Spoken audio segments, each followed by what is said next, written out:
पहले तो अपनी शेरनियों को मैं बधाई देती हूँ। आज बेटियों को मंगलसूत्र नहीं गोल्ड मेडल पहनने दो, पहली चीज। दूसरा ये कि बेटों का भी जो आप कहीं गोंद डालते हो ना पिपिया भर भर के, ये छोरियों के भी डाल दो। और तीसरी बात ये कि बेटियों को बाहर आने दो। मेडल टैली में इनके मेडल का उतना ही वजन है जितना हमारे बेटों का है। तो बेटियां आज पूरे विश्व में छा गई हैं, मंजिल उनके हाथ आ गई है और हो गए हैं उनके जिंदगियों के अंधेरे दूर।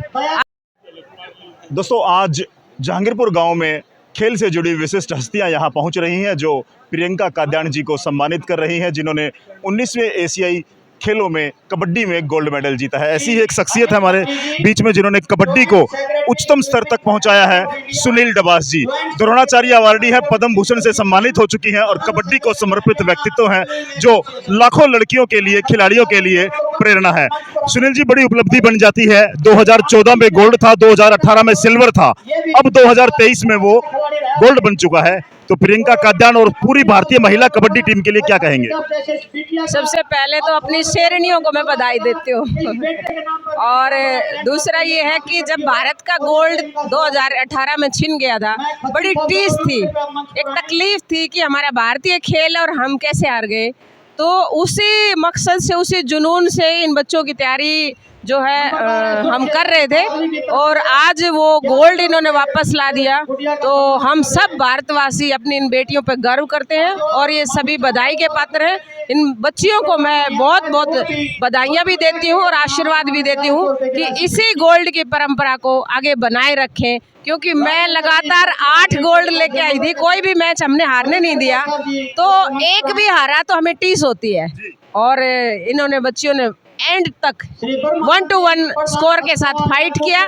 बहुत सुंदर फाइटिंग थी और बहुत सुंदर तरीके से इन्होंने देश को गोल्ड मेडल देश की झोली में डाला। ये सभी बधाई की पात्र हैं। सुनील जी, मैं आपके अनुभव की बात करूं, तमाम उन खिलाड़ियों को जो हमारा चैनल देख रही हैं, लड़कियों के लिए खास तौर से डबास जी क्या कहेंगे, किस तरह से सफलता के मुकाम पर पहुंचा जा सकता है और क्या क्या तरीके अपनाए जा सकते हैं? देखो, सबसे पहले तो मैं ना सारी इन खापों को एक मैसेज देना चाहूंगी कि आज बेटियों को मंगलसूत्र नहीं गोल्ड मेडल पहनने दो, पहली चीज। दूसरा ये कि बेटों का भी जो आप कहीं गोंद डालते हो ना पिपिया भर भर के, ये छोरियों के भी डाल दो। और तीसरी बात ये कि बेटियों को बाहर आने दो। मेडल टैली में इनके मेडल का उतना ही वजन है जितना हमारे बेटों का है। तो बेटियां आज पूरे विश्व में छा गई हैं, मंजिल उनके हाथ आ गई है और हो गए हैं उनके जिंदगियों के अंधेरे दूर। आज हर माँ बाप अपनी बेटियों पे इतरा रहे हैं। बिल्कुल, बेटियों को भी समान वो अवसर प्रदान करें ताकि वो आगे बढ़ सके। ऐसा सुनील डबास जी ने आज तमाम उन माँ बाप और अभिभावकों से अपील की है कि वो बेटियों को अवसर प्रदान करें। जिस तरह से भारत की बेटियों ने खेलों में भारत का गौरव बढ़ाया है, परचम फहराने का कार्य किया है, पदक तालिका ऐसे ही बढ़ती रहे। इस बार 19वें एशियाई खेलों में हमने 100 के आंकड़े को भी छुआ है। बिल्कुल, ये सेंचुरी जो है वो काबिले तारीफ है। क्रिकेट में सुनी थी सेंचुरी, लेकिन एशियन गेम्स की सेंचुरी है वो हमारा सभी का जो हसीना गर्व से चौड़ा कर देती है। और हम खेलों में एक ऐसी शक्ति बनते जा रहे हैं कि वो समय दूर नहीं कि हम चीन और अमेरिका जैसी शक्तियों को भी पछाड़ेंगे, क्योंकि भारतीय हर डीएनए में ही है फाइटिंग। और हम जब इस डीएनए की कदर करना सीख गए और बच्चों के रास्ते में आने वाले रोड़े जितने उनको हटा रहे हैं, जितने बच्चे अंतर्राष्ट्रीय स्तर के जो ड्रीम हम उनको दे रहे हैं, खेलो भारत एक ऐसा हमारा देश बनता जा रहा है। हर भारतीय उसमें उतर रहा है, उसमें चाहे बेटी हो चाहे बेटा हो, सभी को बराबरी का हक दिया जा रहा है। तो आज हम खेलों में कहाँ, हम अभी पाकिस्तान से एक मैच जीतने पे खुशी जाहिर करते थे, आज हम चीन को पछाड़ने की ताकत रखने लगे और सोचने लगे, और ये ड्रीम हमारा जल्दी पूरा होगा।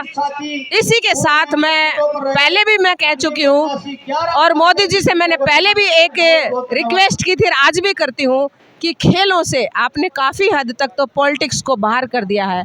जब खेलों से ये पॉलिटिक्स दूर हो जाएगी तो वो दिन दूर नहीं कि हम चाइना को पछाड़ के मेडल टैली में नंबर 1 पे होंगे। ये मेरी उम्मीद नहीं, मेरा विश्वास है।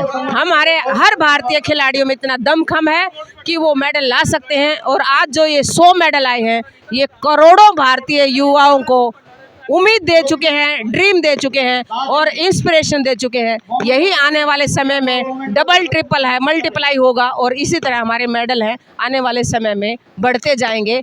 विश्व में तीसरा वर्ल्ड वॉर है, वो खेलों की दुनिया में होगा। वेपन्स की दुनिया खत्म हो चुकी है, मानवता की दुनिया में तीसरा विश्व युद्ध है, वो केवल व केवल होगा तो खेलों की दुनिया में, जहाँ पे प्रतिस्पर्धा होती है, जलन नहीं। प्रतिस्पर्धा की दुनिया है, वो मानवता की दुनिया है। हम जंगली नहीं है, हम मानव हैं और वेपन्स को हम त्याग चुके हैं। और विश्व में अगर हमें आगे बढ़ना है तो हमें अपनी ताकत है, वो पॉजिटिविटी, सद्भावना और हार्मनी के बीच में सामाजिक हार्मनी है, वो पैदा करने में लगानी है। और वो खेल सबसे अच्छा है, इसलिए हम विश्व के एक अच्छी ताकत बनने जा रहे हैं। और मैं सभी भारतवासियों को, 100 मेडल जीतने वाले खिलाड़ियों को, सभी को बधाइयाँ देती हूँ और दिल से शुभकामनाएं भी देती हूँ कि आगे ऐसा ही परचम भारत का लहराते रहें। बिल्कुल। और देखिए, सुनील डबास जी ने आज बड़ी मुखर भाषा का प्रयोग किया है और ख़ास तौर से उन राजनीतिक लोगों से एक आह्वान भी किया है कि खेलों को राजनीति से दूर रखें, ताकि ये जो पदक तालिका है, आज जो सैकड़ा हमने छुआ है, ये आगे बढ़े और हज़ारों की संख्या में पहुंचे। और 140 करोड़ भारतीयों का यह देश निश्चित तौर से एक दिन चीन को पछाड़ेगा और भारत का परचम लहराएंगे हमारे खिलाड़ी, ऐसी उम्मीद की गई है। बहुत बहुत शुक्रिया सुनील बहन जी, बहुत बहुत धन्यवाद। Thank you. और प्रियंका को मैं दिल से बधाइयाँ देती हूँ, वो शेरनी है। 2011 से मैं इसको खिलाती आ रही हूँ और डेयरिंग जो है खेल की एक सबसे बड़ी मजबूत कड़ी होती है। जो खिलाड़ी डेयरिंग है, एंड तक नेवर गिव अप की जो वो रखता है, हिम्मत रखता है, जज्बा और जुनून रखता है, वो कभी हार नहीं मानता। और इसी वजह से हम 25-26 एक ही पॉइंट से जीते। गोल्ड तो गोल्ड ही होता है। धन्यवाद।